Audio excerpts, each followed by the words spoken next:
Indian prime minister Narendra Modi ji, जी हाँ, उन्होंने जब उनकी पार्टी जो है वो कर्नाटका में इलेक्शन हारी, तो उसके बाद उन्होंने जो है वो मुबारकबाद दी इंडिया की दूसरी पॉलिटिकल पार्टी कांग्रेस को इस इलेक्शन पे जीत जाने के लिए।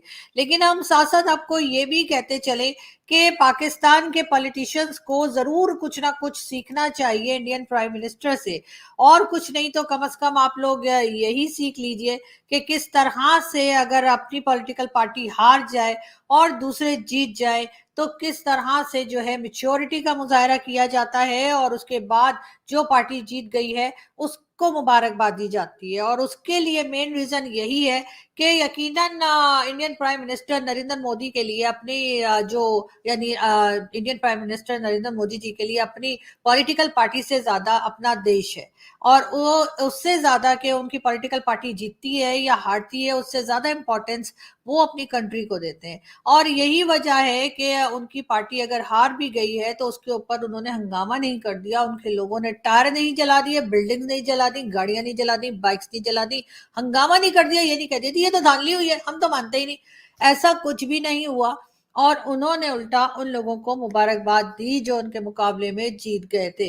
मेरा ख्याल है कि पाकिस्तान के पॉलिटिशियंस को, पाकिस्तान की स्टैब्लिशमेंट को बहुत कुछ इंडिया से सीखने की जरूरत है। अब अगर इसके ऊपर आप मेरे खिलाफ जो है वो गद्दारी का मुकदमा करते हैं या गद्दारी का फतवा जारी करते हैं तो कर दीजिए सानू की। खैर, हम चलते हैं आगे और हम आपको जी अगली न्यूज की तरफ चलते हैं, और साथ साथ हम आपको ये भी बताते चले कि जी इमरान खान साहब का कहना है कि मैं दोबारा भी जेल जाने को तैयार हूं। तो खान साहब, आप तो पहली बारी में जेल नहीं गए, आपने तो एक बार भी जेल जाने से जो है इनकार कर दिया, और इस कदर रौला मचाया, इस कदर आप रोए पीटे कि अब आपका ये कहना कि जी मैं जेल जाने को तैयार हूं, कुछ अजीब सी बात लगती है। बिलावल भुट्टो जरदारी, जी हाँ, बिलावल भुट्टो जरदारी जो कि पाकिस्तान के फॉरेन मिनिस्टर हैं, उनका कहना ये है कि जी जो पार्लियामेंट है वो सुप्रीम है और हर एक को पार्लियामेंट के आगे सर झुकाना होगा। ये कहना है बिलावल भुट्टो जरदारी का। बहुत अच्छी बात है सर, लेकिन ये सर अगर आप आर्मी का या एस्टेब्लिशमेंट का, एजेंसीज का कह रहे हैं तो हमें तो ऐसा नहीं लगता, क्योंकि जब से पाकिस्तान बना है तब से लोगों ने ऐसा नहीं किया, तो अब क्या खाक करेंगे। लेकिन बहरहाल एक हम वीडियो देखते हैं जिसमें खान साहब जो हैं वो पता नहीं क्या बोल रहे हैं। देखिए ISPR साहब, मेरी ज़रा गौर से बात सुन लें। आप जब पैदा भी नहीं ना हुए थे तब मैं अपने मुल्क को दुनिया में रिप्रेजेंट करता था। जी हाँ, ये थे इमरान खान साहब जो DGISPR से कह रहे थे कि जी सुन लीजिए, जब आप पैदा भी नहीं हुए थे ना, मैं तब से जो है ना वो अपने मुल्क को दुनिया में रिप्रेजेंट करता था। तो खान साहब, वो तो आप क्रिकेट खेलते थे ना, इसके साथ में चवले तो नहीं मारा करते थे जब अब इस वक्त आप कर रहे हैं। तो मेरा ख्याल है कि इस वक्त खान साहब आपको भी थोड़ा सा संभल जाना चाहिए, और आपको गवर्नमेंट के साथ बैठकर डिसाइड करना चाहिए कि इलेक्शंस आखिर होने हैं तो कब होने हैं। खान साहब का कहना है जी मेरी वजह से मार काट और ये घिराव घिराव जलाओ जो है वो नहीं हुआ है, लेकिन खान साहब उसके अगर आप उसके जिम्मेदार नहीं है तो भला कौन है ये बता दीजिए। बहरहाल अजीब अजीब किस्म की बातें हुई, और जी GHQ पे भी अटैक हुआ, और कई और ऐसी आर्मी की और एजेंसीज की बिल्डिंग्स थी जिसके ऊपर अटैक किया गया और जला दिया गया। और हो गया जी, होना था जो हो गया जी, बड़ा कुछ होता है, यानी कि बड़े बड़े देशों में ऐसी छोटी छोटी बातें होती रहती है, ये नाम तो और ये काम तो और ये बात तो आपने शाहरुख खान की सुनी ही होगी। लेकिन पाकिस्तान में जब ऐसा होता है तो जैसा मैंने पहले भी अपनी वीडियोस में भी बात की, और मैं अगर किसी दूसरे के चैनल पे गई तो वहां पर भी मैंने यही कहा कि जी ये जो बड़े लीडर्स हैं, ये जो VVIPs हैं, ये तो निकल जाएंगे। यानी इमरान खान शायद वो पहले मुजरिम या मुलजिम है जिनको के जी मर्सिडीज में लाया गया, बख्तरबंद गाड़ी में नहीं आए खान साहब। खान साहब जी मर्सिडीज में बैठकर आए थे, हाँ जी। और उसके बाद उनके सपोर्टर्स जो मारकाट कर रहे थे GHQ में और कई दूसरी जगहों पे, उनके साथ क्या होगा, उनका फ्यूचर मैंने पहले ही बता दिया था कि खान साहब तो निकल जाएंगे ये सब कुछ करके, क्योंकि वो VVIP हैं। और ये लोग यानी कि ये जो ब्लडी सिविलियंस है ना, इनकी आएगी शामत, और इनकी फुटेजेस देख देख कर इनको पकड़ेंगे एजेंसी वाले, और फिर इनके देंगे कान के नीचे दो, और उसके बाद हमारे यहाँ उसको कहा जाता है जी आसान जबान में सॉफ्टवेयर अपडेट। तो जी कुछ लोगों का सॉफ्टवेयर अपडेट होना शुरू हो गया है, कुछ लोगों को पकड़ धकड़ शुरू हो गई है। आज भी ये बताया गया कि तकरीबन 300 से ज्यादा लोगों को अरेस्ट कर लिया गया है और हर शहर में जो है इस किस्म के पुलिस जो है वो अरेस्ट करती जा रही है लोगों को उस फुटेजेस में देख देख कर। और उसके बाद उनके साथ क्या हो रहा है पता नहीं, जाहिर है कोई ऐसा तो हुआ नहीं होगा कि सरदार बड़ा खुश होगा, शाबाशी देगा। यकीनन सरदार ने कान के नीचे 2 दी होंगी। और उसके बाद क्या हो रहा है, 1-2 लोग हम आपको दिखा देते हैं, आप खुद ही समझ जाइए कि क्या हो रहा है। आसिम मुनीर के लिए पैगाम है, मेरी शक्ल में जो आसिम मुनीर, ये चौकी मैंने जलाइए, ये चौकी मैंने जलाइए, पाकिस्तान। मेरा नाम अब्दुल हमीद है। मैंने 9 मई को शारे फैसल पर वाक़े रेंजर की चौकी को पीटीआई क़यादत के उकसाने पर नजर आतिश की थी और आर्मी की आला क़यादत के खिलाफ नारेबाजी की थी, जिसकी वीडियो मेरे बेटे हुज़ैफा ने बनाई थी और मेरे कहने पर वायरल की थी, जिसके लिए मैं शर्मिंदा हूं और माफ़ी चाहता हूं और इंसाफियों से कहता हूं कि लीडरों के बहकावे में आकर इस किस्म की शरपसंदी से दूर रहे। पाक फौज जिंदाबाद, पाकिस्तान पाइंदाबाद।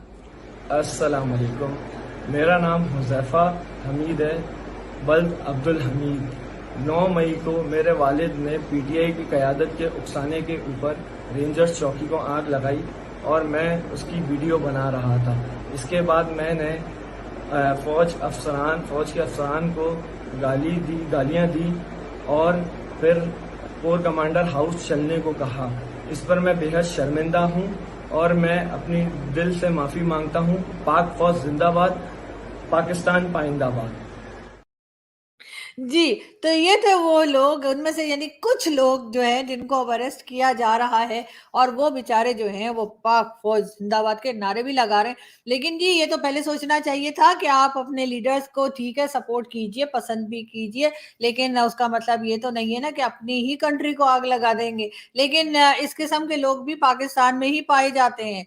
और अब जी कहा यह जा रहा है कि पीडीएम यानी जिसका बहुत सारी जो पॉलिटिकल पार्टीज ने मिलकर गवर्नमेंट बनाई है, जिसमें पीपल्स पार्टी भी शामिल है, पीएमएलएन भी है, मौलाना फजलुर रहमान भी शामिल है।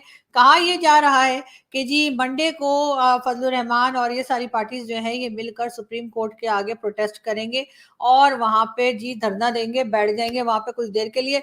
तो अब देखते हैं कि नया कौन सा तमाशा शुरू होता है पाकिस्तान में। लेकिन बहरहाल जो कुछ होना है होता रहे। लोग तो खैर इस किस्म की चीजें हुआ ही करती हैं हमारी कंट्री में। लेकिन प्लीज मेरी रिक्वेस्ट है उन लोगों से जिन्होंने सोशल मीडिया बैन कर रखा है कि भाई सोशल मीडिया को ओपन कर दीजिए, इसलिए कि लोग बहुत परेशान हैं और लोग जो हैं वो जाहिर एक सोशल मीडिया के जरिए ही बातचीत कर रहे होते हैं और अपने काम कर रहे होते हैं। तो आप अगर किसी को कुछ दे नहीं सकते, कोई रोजगार नहीं दे सकते, उनके यूटिलिटी बिल्स आप नहीं पे कर रहे, उनके घर में राशन आप नहीं डाल रहे, उनको उनके बच्चों की एजुकेशन की जिम्मेदारी गवर्नमेंट की नहीं है, तो कम से कम गवर्नमेंट उनको जो बेचारे कमा रहे हैं, जो बेचारे काम कर रहे हैं, मेहनत कर रहे हैं, उनके ऊपर रहम करें। और आप लोग ये सोशल मीडिया के ऊपर से जो बैन है वो हटा दीजिए, क्योंकि आप लोग तो जी बड़े लोग हैं।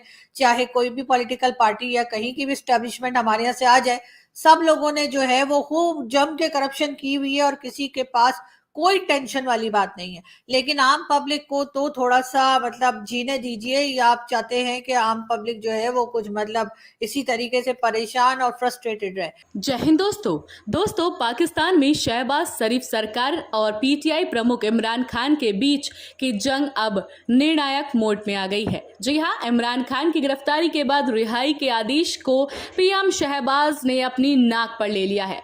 इमरान की गिरफ्तारी के बाद पाकिस्तान में हुई आगजनी और बवाल को शहबाज अभी तक भुला नहीं पाए हैं। उन्होंने सेना और पुलिस से सख्त लहजे में कहा है कि अब करो या मरो। दर्शकों, इससे पहले पीटीआई प्रमुख और पाकिस्तान के पूर्व प्रधानमंत्री यानी इमरान खान ने शनिवार को अपने संबोधन में शहबाज शरीफ सरकार और सेना पर जमकर निशाना साधा था। आरोप लगाया कि दोनों की मिली भगत से ही उनके खिलाफ साजिश को अंजाम दिया गया।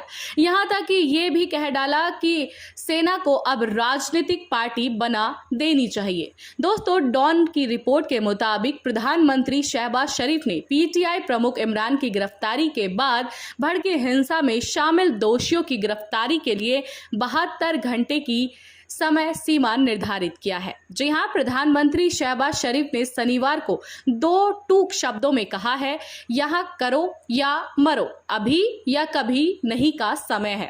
दोस्तों, प्रधानमंत्री शहबाज शरीफ ने आगजनी और हिंसक हमलों के लिए पीटीआई प्रमुख और उनके समर्थकों को दोषी ठहराते हुए कहा है कि मातृभूमि के खिलाफ इस तरह की दुश्मनी दिखाने वाले असली दोषियों को गिरफ्तार किया जाना चाहिए। तो दर्शकों, इस रिपोर्ट में फिलहाल इतना ही। आप हमारे साथ देखते रहिए इंडिया वेब न्यूज। नमस्कार।